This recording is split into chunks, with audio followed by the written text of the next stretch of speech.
Bonjour à toutes et à tous, on se retrouve aujourd'hui pour une nouvelle revue de presse axée sur la communication et les médias. Nous sommes aujourd'hui en compagnie de Mathilda sur le plateau.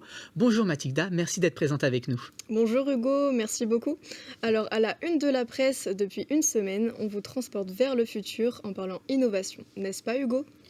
En effet, Meta a annoncé la semaine dernière avoir développé un système de traduction de la langue taïwanaise qui ne possède pas d'écrit dit standard pour la langue.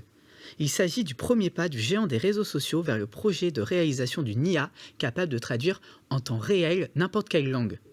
Qu'entendez-vous par des écrits standards, ne serait-ce qu'une langue orale? En effet, la tâche est d'autant plus complexe que l'absence d'exemples écrits de cette langue ne permet pas de traduction dite classique via l'utilisation de textes. Le principe de base est d'insérer de nombreuses phrases au sein du programme afin que ce dernier puisse chercher dans sa base de données pour fournir une traduction des plus complètes. Comme le dit l'éclaireur Fnac en citant un communiqué de Meta, près de la moitié des quelques 7000 langues vivantes dans le monde sont principalement orales et non pas de forme écrite standard ou largement utilisée. Il est donc impossible de créer un outil de traduction automatique pour ces langues à l'aide des techniques classiques qui nécessitent une grande quantité de textes écrits pour l'entraînement du modèle d'IA. C'est donc une grande avancée. À ce jour, l'IA n'est qu'en mesure de traduire phrase, mais il s'agit effectivement d'une grande avancée scientifique. Il a fallu passer par l'utilisation du mandarin comme base pour apprendre à l'IA à traduire via l'oral et non via l'ensemble des textes écrits qu'elle a pu apprendre.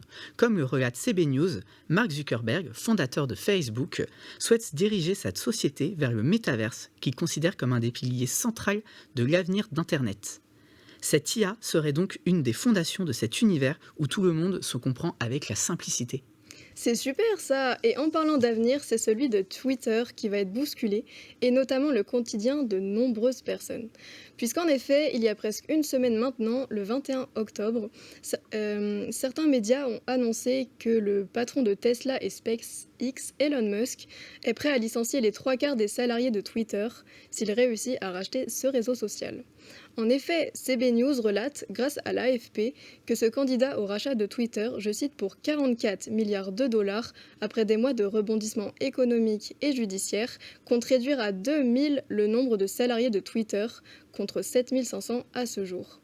LCI Economy a ajouté que même si Elon Musk échouait à acquérir Twitter, la plateforme prévoit de toute façon de remercier près d'un quart du personnel d'ici la fin 2023, selon les informations publiées jeudi dernier par le Washington Post. Enfin, d'après BFM Tech Echo, il y a quelques mois, lors d'une session de questions-réponses avec les salariés de l'entreprise de San Francisco, le multimilliardaire avait rappelé l'importance à ses yeux d'une modération des contenus moins stricts dans les limites définies par la loi.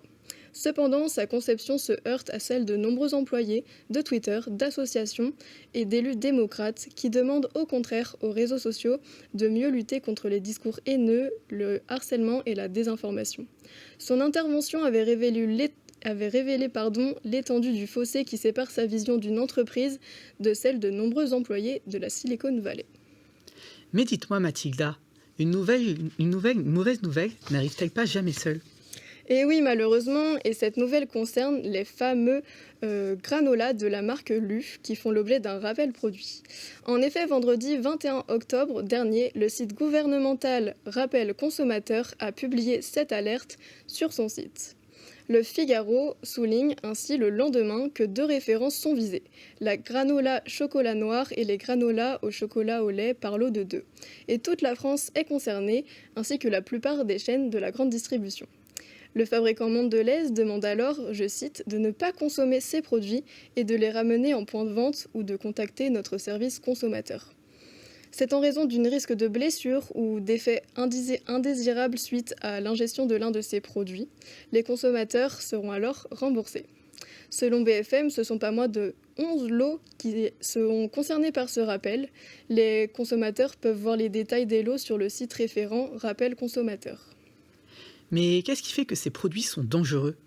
Eh bien, LCI TF1 Info répond à cette question et rapporte que certains lots pourraient contenir de fines particules métalliques, notamment des paquets vendus depuis le 3 octobre 2022. Enfin, la procédure de rappel est valable jusqu'au 21 novembre, nous précise France TV Info. Et puis, selon BFM, la célèbre marque de Mondelez avait déjà été visée par des suspicions de présence de salmonelle à la fin de l'été dernier. Tout à fait. Alors faites attention à vous et vérifiez dès maintenant ce qu'il y a dans vos placards. Merci beaucoup Mathilda d'avoir été avec nous. Merci à vous. Et merci à vous de nous avoir écoutés. On vous souhaite à toutes et à tous une excellente fin de journée.